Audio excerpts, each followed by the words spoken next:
Hello there, it's Aussie Star Wars Nerd, and today we're going to take a look at 11 Star Wars characters' original Ralph Mcquarrie concept art and how they became an entirely new character design.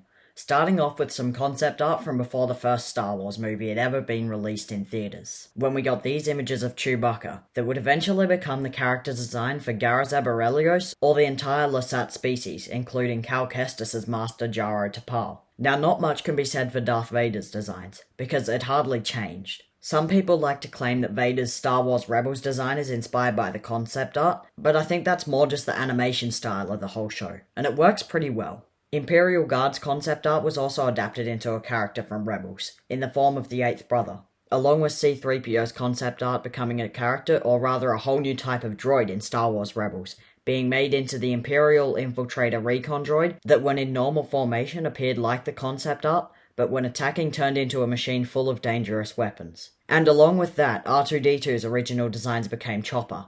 I'm starting to sense a bit of a theme here. Luckily, said theme has now been broken by Luke Skywalker's concept art, being originally based on George Lucas's face with the name Luke Starkiller. That later became Starkiller in the Force Unleashed game. Stormtroopers' original concept art is now known as TK Troopers, that were the first non-clone troopers that served under the Galactic Empire, appearing in the first season of The Bad Batch. Leia and Han's concept art don't really have any sort of adaptation into Star Wars media, and that's probably a good thing. Not everyone from the original trilogy has to have a character design from their concept art. Moving on to some concept art from The Empire Strikes Back as Boba Fett, whose design was first like this, and while many people say it's similar to the Imperial Super Commandos, it looks much more like Rico Hardeen's mask from the Clone Wars, which likely has Mandalorian origins anyway. Another bounty hunter on this list is IG-88, who originally looked like this, but that design would later be made into an IGRM bodyguard droid.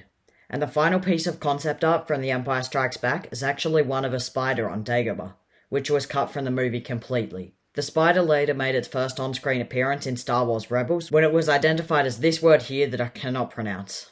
Now the rest of the concept art on this list will be from the prequel era, starting with Darth Maul, who initially looked like this, which ended up being used for Mother Talzin, the leader of the Night Sisters on Maul's home planet of Dathomir. And Mace Windu definitely has the most difference from his original concept art to his character, once looking like this before Samuel L. Jackson was casted. They later used the original designs for him in the Clone Wars for a Jedi healer named Rig Nema. And that is the end of the list. Comment below if you would like a part 2, maybe with some different spacecraft or species, or some more from the prequels. And maybe even sequels. Thank you for watching and may the Force be with you.